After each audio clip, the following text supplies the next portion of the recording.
The chilling wind whipped across the desolate battlefield, carrying with it the scent of rain and the metallic tang of fear.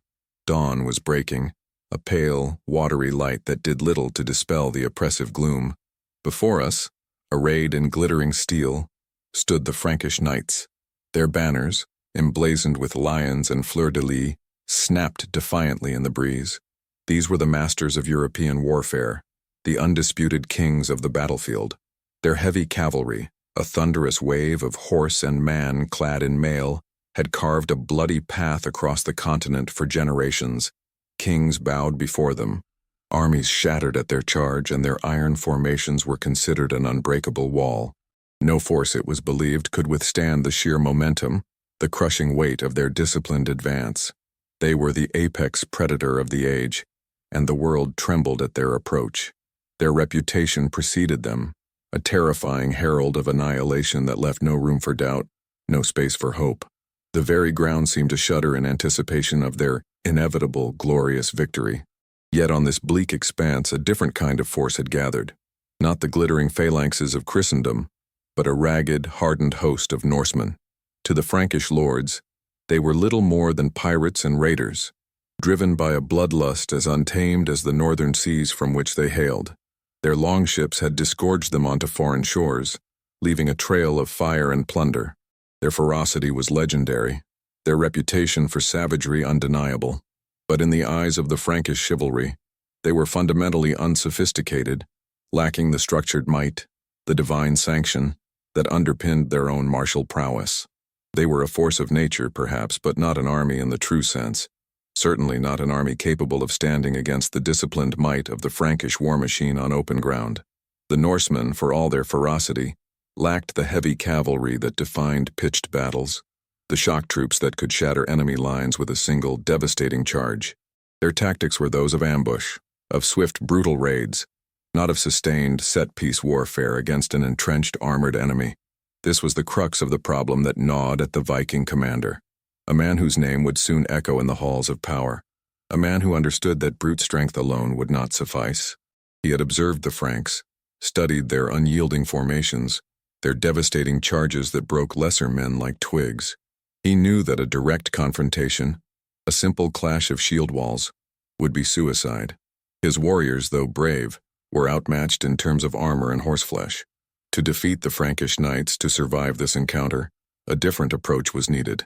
It required more than courage. It demanded cunning, a deep understanding of the enemy's strengths and weaknesses, and a willingness to employ strategies that defied conventional wisdom. The question hung heavy in the air. A grim challenge whispered on the wind. How could a force reliant on speed and ferocity, a force that fought with axe and sword, possibly overcome the unassailable might of a Frankish charge, the very embodiment of martial dominance? The answer lay not in matching the knight's power, but in subverting it. It was a plan born of desperation, perhaps, but also of a chillingly precise intelligence, a strategy that would exploit the very arrogance and predictable might of their foes. This was not a tale of divine intervention or heroic, improbable feats of individual valor. This was a story of calculated risk, of deception woven into the fabric of battle, of a tactic so audacious, so utterly unexpected, that it would shatter the foundations of Frankish military supremacy. The stage was set for a confrontation that would redefine the art of war, a brutal lesson delivered not through overwhelming force, but through the cold, hard logic of tactical genius. The fate of kingdoms, and the perception of entire peoples, would hinge on the execution of a secret formation. The Norsemen, often dismissed as mere sea-wolves driven by primal rage, possessed a strategic depth that their enemies consistently failed to recognize. Their reputation as berserkers, while partially true, masked a sophisticated understanding of warfare honed over centuries of conflict. This particular campaign against the Frankish kingdoms presented a unique and daunting challenge. The Norsemen had proven adept at raiding coastal settlements, at overwhelming lightly defended towns, but facing the full might of the Frankish feudal army on open ground was a different proposition entirely. The Frankish knights, encased in their heavy mail, mounted on powerful war horses, were the undisputed masters of the European battlefield. Their charges were legendary, a thunderous wave of destruction that could shatter even the most resolute infantry formations. The very idea of confronting them head-on in a pitched battle was considered suicidal by most. The Viking commander, a man named Ragnar Lothbrok, though his true strategist's mind was often overshadowed by tales of his ferocity, understood this fundamental disparity. He knew that his warriors, while fierce and disciplined in their own way, could not match the Franks in a direct head-on clash of cavalry. Their axes and swords, while deadly, were no match for the crushing weight and momentum of a knightly charge. The Norsemen's strength lay in their agility, their ferocity, and their tight-knit shield wall, but on the open plains favored by the Franks, this formation could be outflanked and overwhelmed. The problem was stark: how to negate the Frankish advantage of heavy cavalry and break their seemingly impregnable formations without succumbing to their initial onslaught. This was not a battle to be won by matching strength with strength, but by outthinking the enemy, by turning their greatest asset into a fatal vulnerability. Ragnar and his advisors had spent weeks observing the Frankish tactics, noting their predictable patterns, their reliance on the shock of their initial charge. They saw how the knights would form up, a glittering wall of steel, and then unleash their devastating assault, expecting lesser forces to break and scatter. This predictable aggression, this very confidence in their overwhelming power, became the cornerstone of the Norse strategy. It was a plan that relied on deception, on bait, and on the precise coordination of different fighting elements. It was a testament to the fact that the Vikings, far from being simple brutes, were capable of intricate tactical planning, a fact that their enemies were about to learn in the most brutal way imaginable. The battle would not be a test of raw courage alone, but of cunning, discipline, and a profound understanding of how to manipulate the battlefield to their advantage. The secret formation, whispered about in hushed tones amongst the Norse warriors, was a multi-layered trap. It began with the shield wall, a seemingly standard Norse defense, but with a crucial difference.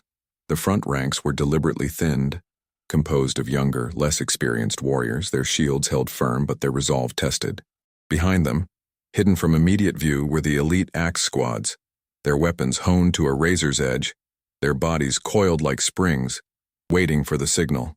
And further back, concealed by the terrain or by the chaos of the initial engagement, lurked the berserkers, the shock troops of the Norse, their war cries a chilling prelude to their inevitable, terrifying charge.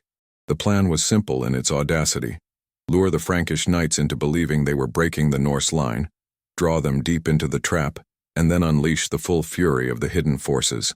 The battle commenced not with a roar, but with a calculated silence from the Norse ranks.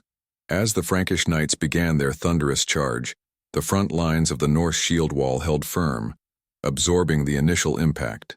But as the momentum of the charge pressed forward, as the Frankish knights surged with the expectation of victory, the front ranks began to give way, not in panicked rout but in a controlled strategic retreat. It was a performance of calculated desperation, designed to draw the Franks deeper into the Norse formation. The knights, seeing their perceived success, pressed their advantage, their horses trampling the fallen, their lances lowered, their minds already focused on the spoils of victory. They broke through the initial line, their formations widening as they pursued the seemingly fleeing Norsemen, their focus solely on the breaking enemy, blind to the deadly game unfolding around them. This was the moment the Norse had waited for. As the Frankish knights, their formations now stretched and disorganized by their pursuit, plunged further into the Norse lines, the hidden axe squads erupted from their cover. They swarmed the flanks and rear of the charging knights, their axes falling with brutal efficiency. The heavy armor that had protected the knights from frontal assault now became a liability, trapping them, making them vulnerable to the relentless hacking blows from behind and from the sides. The horses, panicked by the sudden, unexpected attack, reared and bucked, throwing their riders to the ground. Men clad in mail, accustomed to dominating from horseback, found themselves dismounted, struggling in the mud, surrounded by a whirlwind of Norse fury. The carefully constructed illusion of Norse weakness had shattered, revealing a meticulously planned ambush. The turning point arrived not with a clash of titans, but with a symphony of screams and the sickening thud of steel against bone and mail. The Frankish knights, caught in a meticulously engineered snare, found their legendary charge dissolving into a chaotic slaughter. The disciplined advance that had conquered so many battlefields now became their undoing. Their wide formations, designed for maximum impact, now offered no cohesion, no protection against the flanking attacks of the hidden axe squads. The Norse warriors, fueled by a deadly mix of discipline and controlled rage, moved with ruthless efficiency. They targeted the horses, hamstringing them to bring down their riders, then swarmed the fallen knights, their axes and swords finding the gaps in the armor, the weak points in the defenses. The air filled with the desperate cries of men trapped and overwhelmed, their shining armor stained with mud and blood. The berserkers, unleashed at the peak of the chaos, added another layer of terror to the unfolding massacre. Their wild war cries, their frenzied attacks, broke any remaining semblance of Frankish order. They fought with a ferocity that bordered on the supernatural, their movements a blur of lethal intent. The knights who had expected to crush a disorganized rabble now found themselves fighting for their lives against an enemy that was not only fierce, but also cunning and brutally effective. The ground became a churned morass of mud, blood, and broken steel. The glittering spectacle of the Frankish charge had devolved into a grotesque tableau of death, a testament to the fact that even the most formidable military force could be undone by superior strategy and ruthless execution. The shock of this unexpected defeat, the utter annihilation of their pride and power, would leave an indelible scar on the Frankish psyche. As the dust settled and the grim work of counting the dead began, a profound silence descended upon the battlefield, broken only by the whimpers of the wounded and the guttural commands of the victorious Norsemen. The Frankish survivors, those few who had managed to escape the carnage, stumbled away from the field, their faces etched with disbelief and horror. The unshakable edifice of their military superiority had been dismantled, not by a larger army, not by a miraculous intervention, but by a calculated, devastatingly effective strategy. The image of the invincible knight, the master of the battlefield, had been shattered against the cold, hard reality of Norse tactics. They had witnessed firsthand the power of deception, the deadly efficacy of coordinated surprise, and the devastating consequences of underestimating an enemy. The legend of the Frankish knights, once a symbol of unassailable might, now carried a new, chilling footnote. The tales of their invincibility would be tempered by the memory of this day, a day when their greatest strength became their greatest weakness. The Norsemen, so often dismissed as barbaric pirates, had demonstrated a level of strategic sophistication that few had attributed to them. They had proven that discipline, intelligence, and a willingness to think outside the conventional boundaries of warfare could overcome even the most formidable of adversaries. The battlefield, once a stage for their glorious charges, had become a graveyard for their pride. The lesson learned was stark and brutal. The true power in war did not always lie in the heaviest armor or the mightiest charge, but in the sharpness of the mind that wielded the weapon. The echo of this battle resonated far beyond the blood-soaked fields.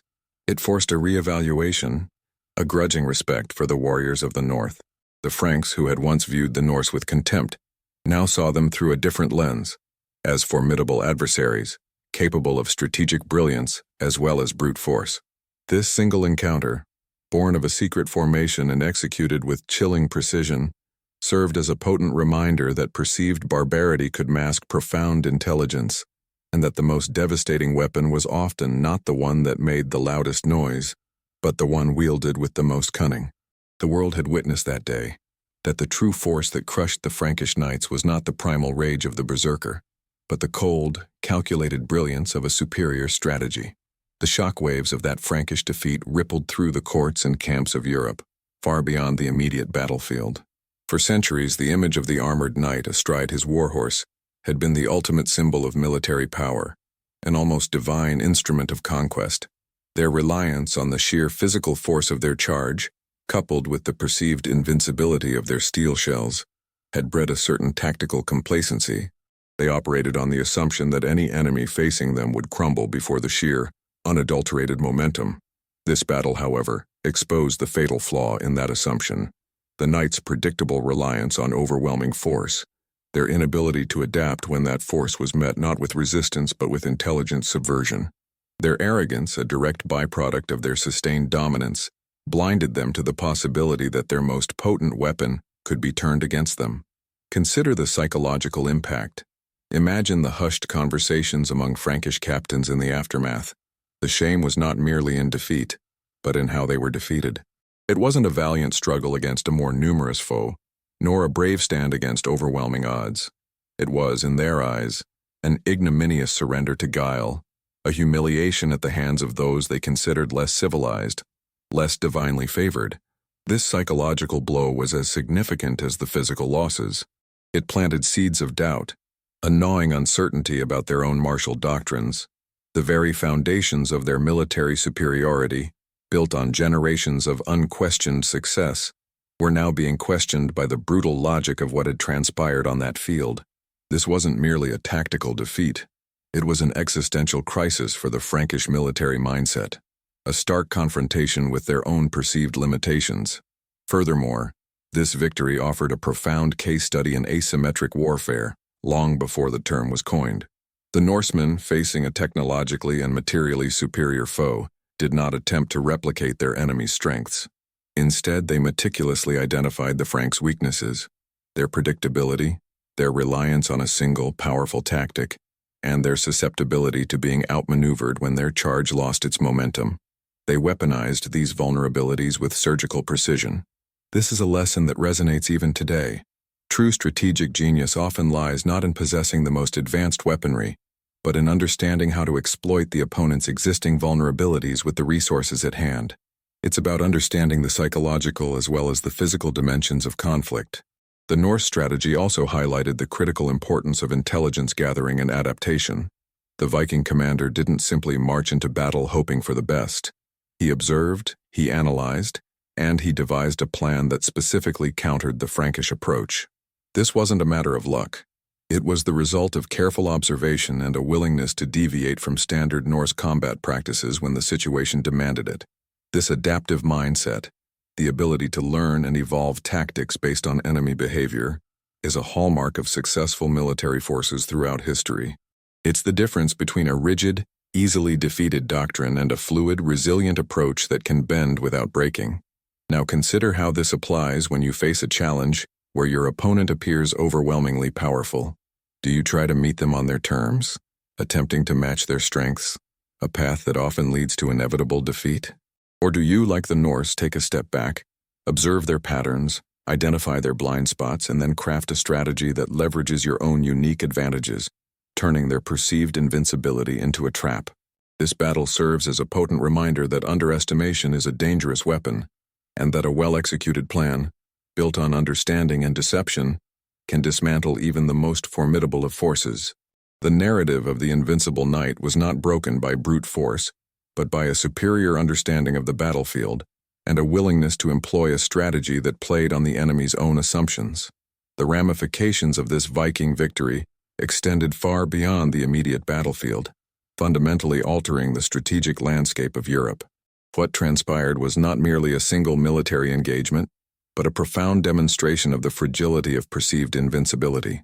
The Frankish knights, long accustomed to dictating the terms of engagement through their sheer martial prowess, were forced to confront a reality where their most potent weapon, the thunderous cavalry charge, could be rendered impotent. This forced a critical re-examination of their military doctrine. Instead of relying solely on the shock of impact, Frankish commanders began to consider the importance of battlefield control, of maintaining formation integrity even under duress, and of integrating different troop types more effectively to counter such unexpected threats. The concept of the unbreakable shield wall, once thought to be solely a defensive formation, was now understood as a potential element within a more complex offensive strategy, capable of absorbing and redirecting enemy force. Moreover, this encounter underscored a crucial principle of leadership, the distinction between a mere warlord and a true strategist. While many Norse chieftains were undoubtedly fearsome warriors, the commander who orchestrated this victory demonstrated a keen intellect, an ability to analyze enemy behavior, and the foresight to devise a plan that leveraged unconventional tactics. This wasn't about personal bravery in the heat of battle, but about the meticulous planning that preceded it. It highlighted the value of understanding the psychological makeup of one's enemy, their arrogance, their assumptions, their predictable responses to perceived threats. This strategic acumen, rather than raw ferocity, was the decisive factor, and it began to shift the perception of Norse leadership from that of simple raiders to that of cunning tacticians. The practical implications for warfare were significant. The Franks, and indeed other European powers, started to develop countermeasures. This involved not just better armor or larger cavalry units, but a greater emphasis on disciplined infantry, particularly spearmen and archers who could disrupt cavalry charges before they reached their full momentum. The idea of coordinated assaults, where infantry screened and supported cavalry, or where missile troops weakened enemy formations for a subsequent charge, gained traction. The Vikings had inadvertently become unwilling instructors, teaching their enemies how to defeat the very tactics that had made them so feared. It was a harsh lesson, but one that ultimately led to more sophisticated and adaptable military structures across the continent. Now consider how this applies when you encounter a seemingly insurmountable obstacle in your own endeavors.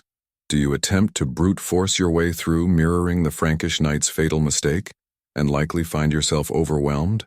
Or do you, like the Norse commander, pause to study the obstacle itself? What are its inherent strengths? More importantly, what are its inherent weaknesses, its points of inflexibility, its predictable patterns of response? The true path to overcoming such challenges often lies not in matching power with power, but in understanding the fundamental mechanics of the problem and devising a strategy that exploits its inherent limitations. It's about recognizing that sometimes the most effective approach is not to confront the wall directly, but to find the hidden door. This battle also served as a stark illustration of how innovation often arises from necessity. The Norse were not inherently superior fighters in terms of equipment, but they were forced by circumstance to innovate. Their very survival depended on finding a way to overcome the Franks' material advantage. This pressure cooker of necessity fostered a creative approach to warfare, leading to tactics that were both effective and surprising. It demonstrates that true advancement doesn't always come from technological superiority, but from intellectual agility and the willingness to experiment with new approaches when existing methods prove insufficient. The battlefield became a laboratory, and the outcome was a testament to the power of adaptive thinking. The long-term implications of this Viking triumph extended beyond mere military reform, influencing the very perception of cultural and societal hierarchies in medieval Europe. Prior to this confrontation, the prevailing narrative, largely propagated by the church and the Frankish aristocracy, painted the Norse peoples as uncivilized heathens, driven by a chaotic, untamed spirit. Their societal structures were often depicted as rudimentary, their laws as primitive, and their very humanity as questionable. This battle, however, provided undeniable evidence to the contrary. It showcased a level of strategic discipline and coordinated execution that rivaled, and in this instance surpassed, the much-lauded systems of the Frankish kingdoms. The meticulous planning, the precise timing of the ambush, the controlled retreat designed to lure the enemy, these were not the actions of a disorganized mob, but of a society capable of complex social organization, rigorous training, and effective leadership. Consequently, the victory chipped away at the monolithic image of Frankish superiority. It demonstrated that civilization, as defined by the Franks and their allies, was not an inherent divinely ordained quality, but a construct that could be challenged and even overturned by those deemed barbarian. This forced a subtle but significant shift in how Norse societies were viewed. While the prejudice did not vanish overnight, the undeniable effectiveness of their military strategy compelled a grudging acknowledgement of their capabilities. The concept of the noble savage, while still problematic, began to be subtly replaced in some circles by a grudging respect for the Norse as formidable adversaries, possessed of a different, yet equally potent form of societal order and martial intelligence. This intellectual shift, born from the brutal realities of the battlefield, laid groundwork for future interactions, fostering a more nuanced, albeit still often conflict-ridden, relationship between Norse and Frankish peoples. Furthermore, this engagement illuminated the profound impact of environmental adaptation on military success. The Norse, masters of navigating treacherous seas and harsh terrains, brought a different understanding of the battlefield itself. While the Frankish knights thrived on open, flat ground conducive to their charges, the Norse strategy, with its emphasis on concealment, flanking maneuvers, and exploiting terrain, reflected a deeper, more intuitive connection to the land. They understood how to use the subtle undulations of the ground, the potential cover offered by natural features, and the psychological impact of being trapped by the very landscape. This wasn't just about fighting on the land, but fighting with it, a far more holistic approach than the Franks' more direct brute force method. Now consider how this applies when you face a challenge that seems designed for a specific, powerful approach, but your own strengths lie elsewhere. Do you attempt to force your existing skills onto an unsuitable terrain, much like the Franks tried to impose their charge on a battleground that ultimately betrayed them? Or do you, like the Norse, assess the environment, the metaphorical terrain of your challenge, and adapt your existing abilities, finding ways to leverage the landscape to your advantage? This victory serves as a potent reminder that true mastery involves not just possessing powerful tools, but understanding how and where to deploy them effectively, recognizing that the environment itself can be a decisive factor, and that adaptation to that environment is often the key to unlocking victory. The Norse didn't just win a battle. They demonstrated a superior understanding of how to integrate their forces with the very fabric of the battlefield.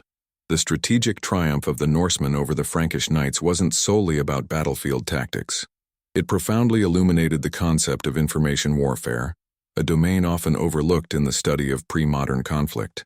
While the Franks relied on the overwhelming force of their visible presence, the Vikings masterfully manipulated the perceptions and expectations of their enemy.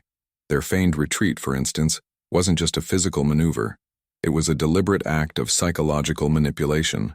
It projected an image of weakness and disarray, feeding directly into the Franks' pre-existing biases about Norse capabilities.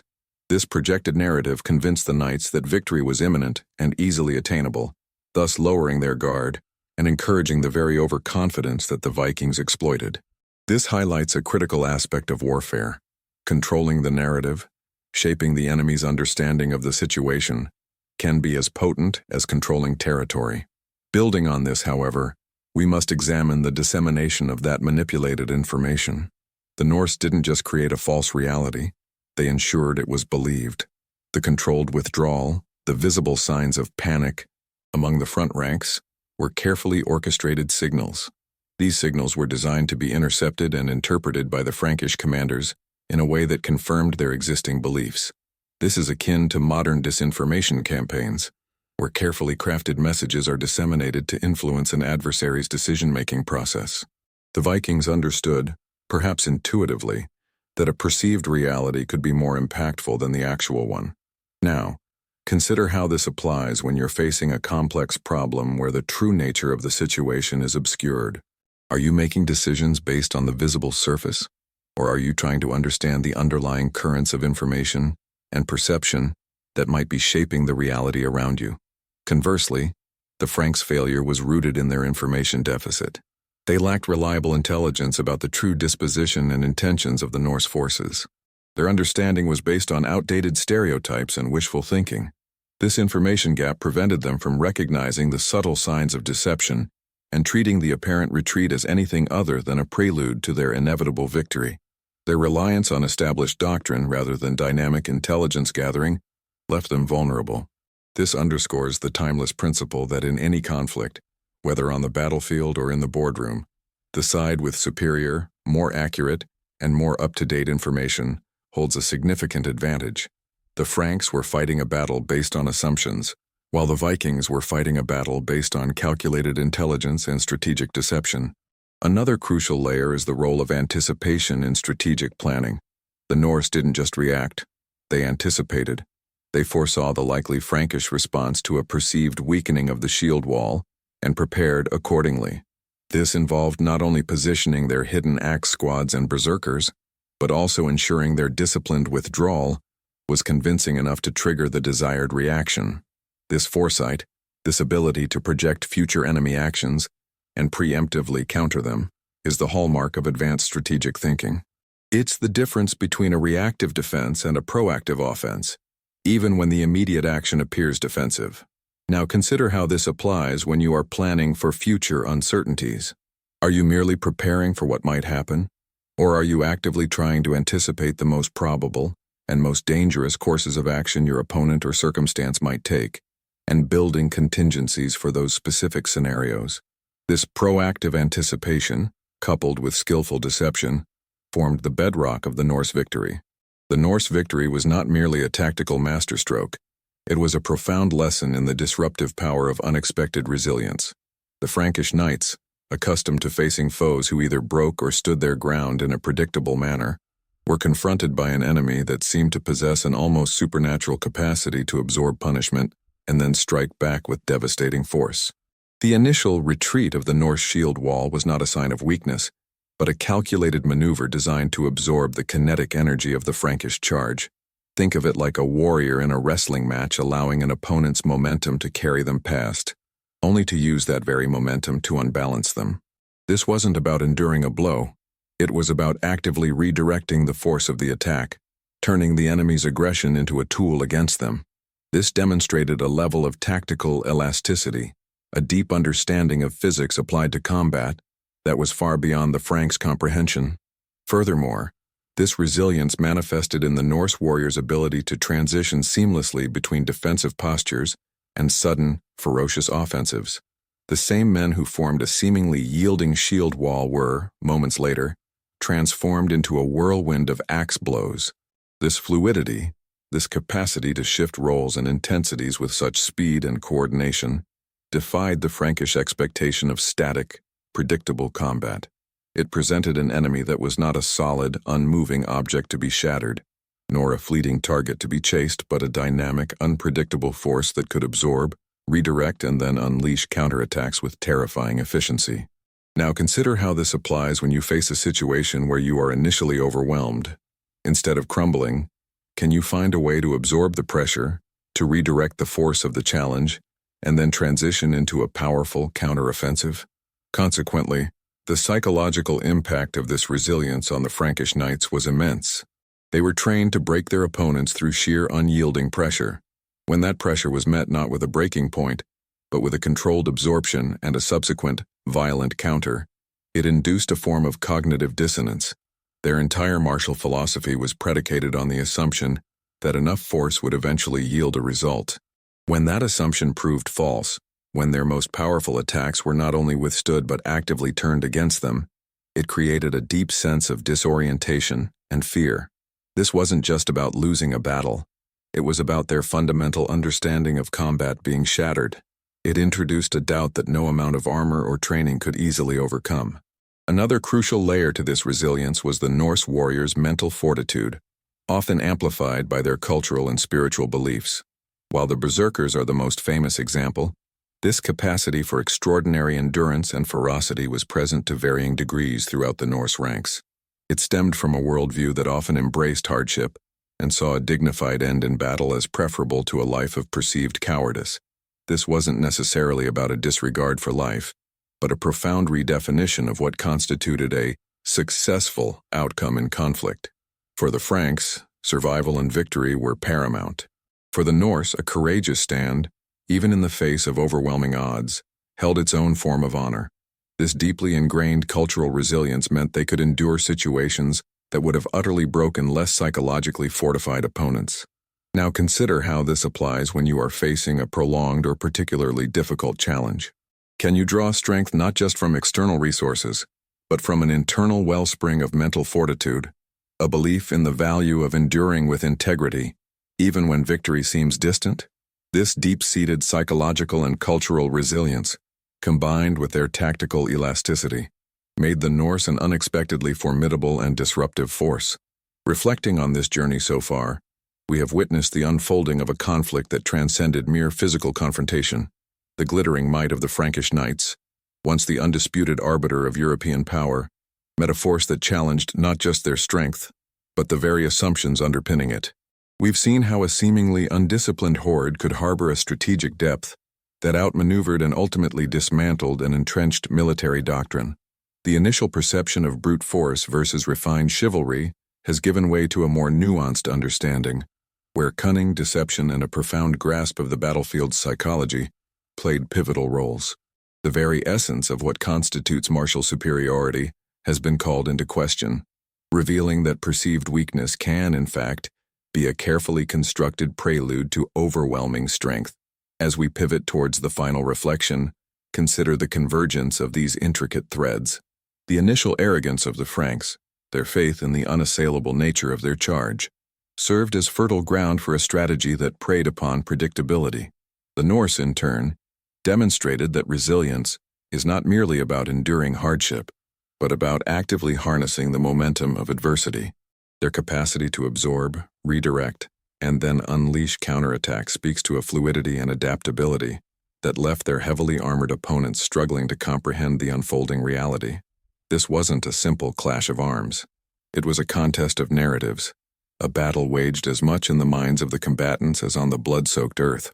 The echoes of this intricate dance between perception and reality, between outward appearance and hidden intent, now guide us toward a deeper understanding. Drawing these strands together, we see a tapestry woven with threads of intelligence, adaptation, and the often overlooked power of psychological manipulation. The conventional wisdom of the age, the established order of military might, was not simply overcome. It was fundamentally challenged and redefined. The landscape of warfare, once seemingly defined by the thunder of hooves and the glint of steel, revealed itself to be far more complex, susceptible to the subtle currents of strategic foresight and the potent weapon of informed deception. The path forward, towards the final contemplation of this epic encounter, is illuminated by these converging insights, hinting at truths that resonate far beyond the annals of ancient battles, urging us to consider the enduring principles at play. The echoes of that day when the Frankish knights met their unexpected fate reverberate not as a mere historical footnote, but as a profound testament to the enduring nature of strategic wisdom. What transpired was not simply the defeat of one army by another. It was the shattering of a paradigm, a brutal unveiling of the truth that power is rarely as monolithic as it appears. The glittering charge of the knights, a symbol of an era's martial might, ultimately dissolved against a tide of calculated deception and disciplined resilience. They were undone not by a superior force, but by a superior understanding, an understanding of their own predictable strengths, their inherent vulnerabilities, and the subtle art of turning their most potent weapon into their own undoing. This was the moment when the myth of invincibility was confronted by the stark reality of intelligent application, proving that brute force, however magnificent, is ultimately subservient to the keen edge of strategy. The Norse victory, therefore, transcends the battlefield itself. It speaks to the timeless principle that true power lies not in the obvious display of strength, but in the unseen currents of planning and perception. The seemingly chaotic fury of the Vikings masked a profound order, a meticulous orchestration that turned the Franks' very confidence against them. This was a masterclass in asymmetric warfare, a demonstration that a deep understanding of the adversary's psyche, coupled with a willingness to exploit their blind spots, can dismantle even the most formidable of seemingly unassailable systems. It is a narrative that compels us to look beyond the surface, to question the readily apparent, and to recognize that the most decisive victories are often won long before the first blow is struck, in the quiet deliberation of strategic thought. This ancient tale therefore offers more than just a historical account. It provides a mirror to our own challenges. In a world that often celebrates overt power and tangible might, it reminds us that true influence can be wielded through subtler means. The ability to adapt, to anticipate, and to understand the underlying dynamics of any situation, whether in conflict, commerce, or personal endeavor, remains paramount. The Frankish knights fell because they failed to see beyond their own reflection. The Norse prevailed because they understood the landscape, both physical and psychological, with a clarity that transcended their opponents' limitations. The true practice begins now, to observe, to analyze, and to cultivate that strategic foresight, recognizing that the most profound victories are often born not of overwhelming force, but of a deeper, more nuanced understanding of the game itself.